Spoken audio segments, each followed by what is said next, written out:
Welcome back. Recently, the Institute of Anti-Aging Medicine and Skin Spa held a Mother's Day makeover contest. People sent letters telling why their moms deserved a makeover. One young man wrote about how proud he was that his mom went back to college when they were still young, how she always made time for them and made everything special. And there's more to this mother's story. Here to tell us more is Dr. Richard LeConey and Dana LeConey, and we're going to see the makeover in just a minute. But you get all these letters, and all these moms, of course, are wonderful moms. But what made this particular letter stand out even more?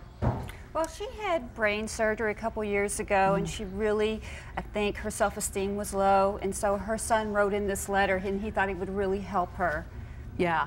And so she had the brain surgery. Was there a car accident involved? Yeah. Right. So just a lot of trauma in her life, but at the same time, never forgot that she's a mother. Okay. So as we talk about some of the things that you did with her, these are things that anybody can get at home as well. Okay. So the things that you were using on her to give her her makeover are? Well, we used Restylane to fill her lips and to fill dark circles under her eyes. Okay. We used Perlane to fill in the deep smile lines and the marionette lines. And we used Botox to help with the crow's feet around the eyes and the wrinkling. Yeah.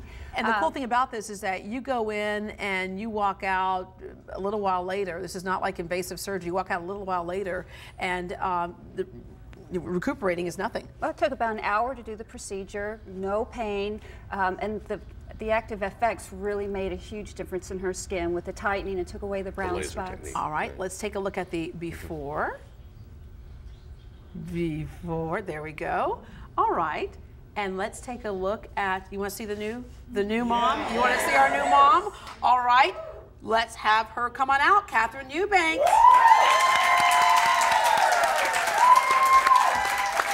Wow, Kathrine, look at you. Wow. I feel so excited and happy. This is wonderful. And dream come true. Excited and happy on a number of fronts. One, of course, is just to look fresh and new like that.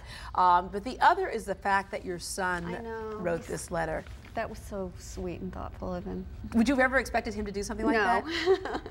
It's always, I think, so cool when you know your kids love you, but when you see something in writing that they've written to somebody else, sometimes we say more to somebody else about how much we care about someone than we do to them directly. I know. So you have a portion of the letter there that he wrote, and if you could read some of that to us and tell us how that made you feel when you found out.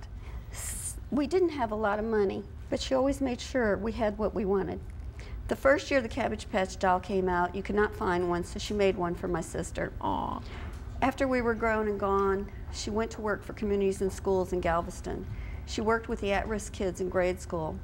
Most of the kids had very little and came from low-income houses.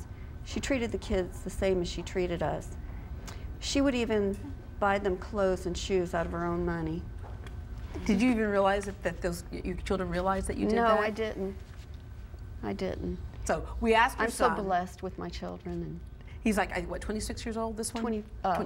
How old is he, Mom? your husband's in the audience. How old is that one? 34. 34. Okay, and how many children do you have in all? I have 3. Okay, and so 6 grandchildren. The 34-year-old, that's the reason why you can't remember their ages. You're all into the grandchildren now. Yeah. Okay. We said, you know, hey, could you come on and read this letter? And he goes, oh, I can't let my friends know that I wrote that, but he did. And so what makes it also so sweet for you is what you went through before with the brain injury, with the car accident, and things like that. That's a tough time in one's life, and then being a mom as well, sometimes I didn't have surgery, I just had the injury. Yeah, the injury, okay. Right. And then sometimes being the mom is what makes things relax for you. Yes, yes. I'm just blessed with my children and grandchildren. All right, so when you first won and you were going to go in, did you have any idea what to expect? Not really. I mean, and I had no idea that it would make such a big difference. You look fantastic. Let me ask. I feel better now. Before, I would never leave the house without makeup. And now I think I look better without makeup than I did before with it. Huh. Okay, let's ask your husband. When she came home, did you think, oh, whoa, between the house and the office, did you lose like a few years? Absolutely. Absolutely. She's always beautiful, but she feels beautiful now. That's very cool. All right, so Richard and Dana, you have other things available for people as well. If there's something that, when you look good in the mirror, it can also impact your mood on the inside. And so people can come in, get a consultation, figure out what they want to have done, and there you go. Right. And they don't have to do it all at one time. You can come in just do a little bit. You know, you can do a little Botox, maybe a little filler. This is what makes people really look tired, and showing this actually shows your age too when you lose volume. Right. All right. Well, you look fantastic, and Thank tell you. your son that was an awesome thing that he did. As soon as I got the phone call, I was dancing and jumping around the house and called my son up and said, "Thank you for my Mother's Day present." Yeah, he's good for the next 20 years. Yes. All right. The Institute of Anti-Aging Medicine and Skin Spa is holding an open house on May 20th at their office at 3120 Southwest Freeway. It's from 4 to 8 p.m. And for more information, you can log on to antiageinstitute.com or call the office at 713-807-1000. All right. This hour, we're continuing to answer your emails at greatdayhouston@khou.com, answering your health questions. When we return, you may have it and not even know it, and that could be dangerous. We're talking about high cholesterol. If you know what to do, controlling it is a lot easier these days.